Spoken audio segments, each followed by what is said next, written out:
Quick warning, this drink does call for fire. Be smart, be careful, and please be responsible. If you burn the eyebrows off of your date, that's on you. Let's go make a drink. So are you hosting a house tournament? Or do you just want to elevate the typical bros night in? Or did you finally convince a girl to come over for Smash? This is the perfect drink for you. This is the Falcon Punch. So what do we know about the Falcon Punch? We know that it is huge knockback. We can see a yellow, orange, reddish color. It's got fire, lots of fire. It burns fire.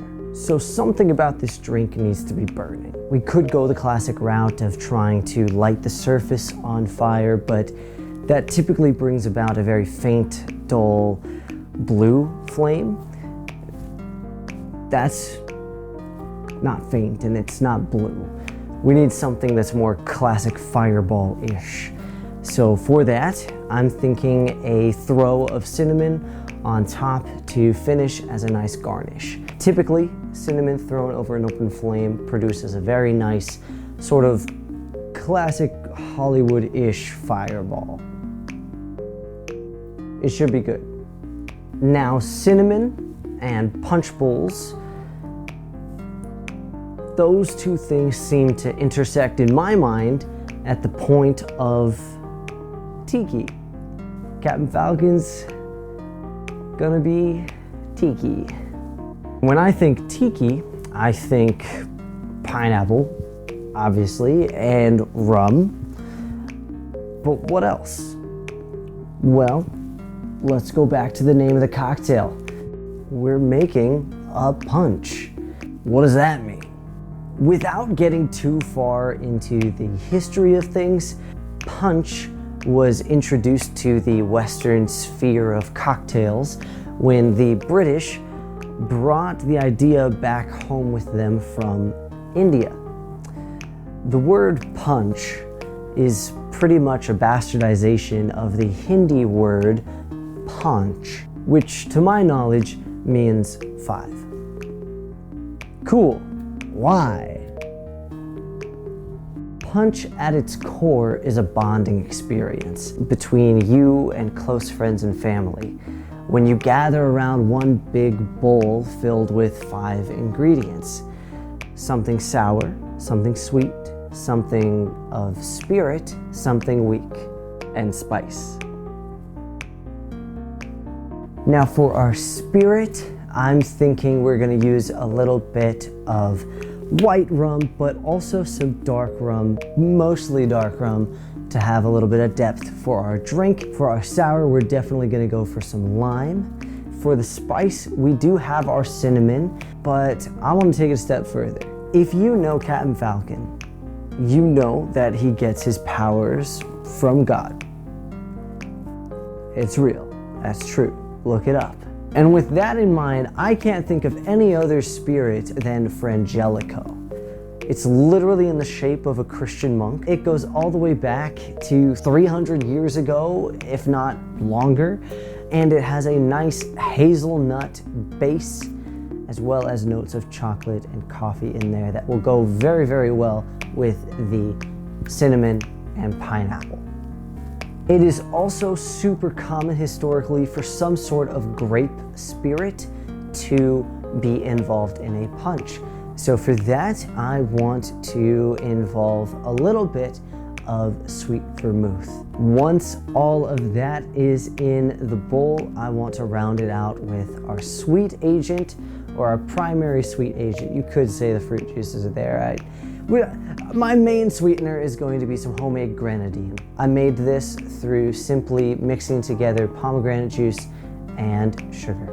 All right, doesn't have to be complicated, but if you want to go ahead and use Rose's grenadine from the grocery store or whatever, you'll probably honestly get a really nice color for the cocktail at the end of the day, but I want to go for flavor, and for that, I made some homemade grenadine.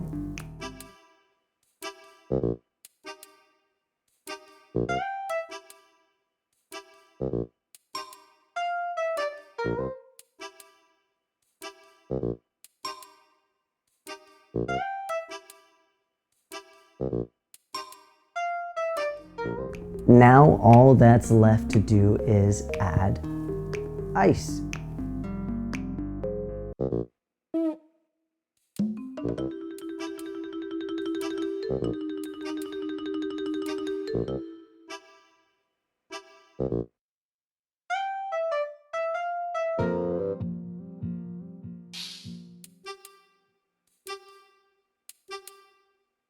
Now we start to add a little bit of lemon for the garnish, a little bit of show for the actual punch bowl. Now it's time to get back to the fire. All right. It's an old tiki trick to take a crouton, soak it in a high-proof alcohol, and then light that on fire on top of your drink as if it were a candle. I, for the life of me, could not find any unseasoned croutons at my grocery store, so I went and made my own punch-sized croutons in my oven. I made toast. It'll work.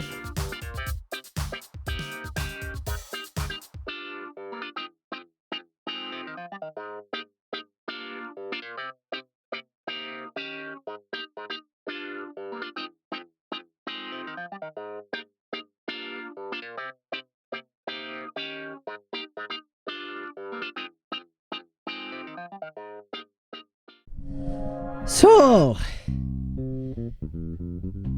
that was the Falcon Punch. I think it turned out all right, but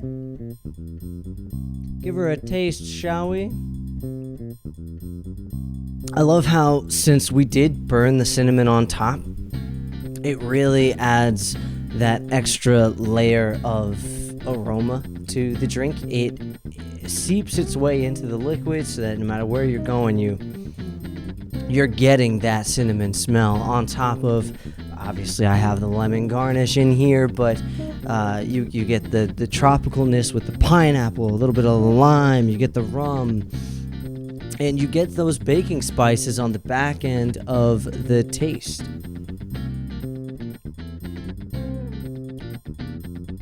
That's good. That's dangerous, is what that is. You don't taste the alcohol going down per se. You taste it initially on your breath when you first start, but it's sweet enough and it's easy enough going down that you really don't mind. And by the time you're on your second cup, which I'm going to be honest, I am, because I have to film a couple times here, but you don't taste that alcohol very much on the second time around. I'll tell you what, Sonny, it's just a good time. You're gonna have an interesting night. I don't know if you're gonna have a good night.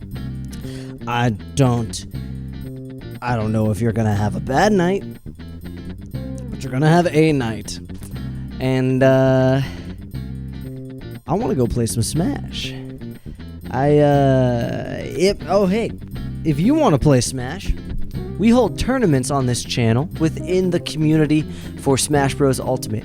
If you want to be a part of that, hop on into the Discord. It'll be a good time. Alrighty? Outside of that, please, if you enjoyed this video, if you stuck around until this end, I don't care if you like and subscribe. I mean, that'd be nice, that'd be cool. But what I'd really like is if you would share this with somebody. One of my biggest goals with all this is so that How to Drink will notice me. I look up to you so much, sir. I look up to you so much.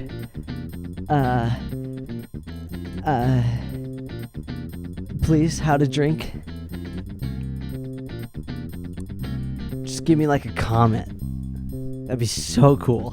That'd be so cool.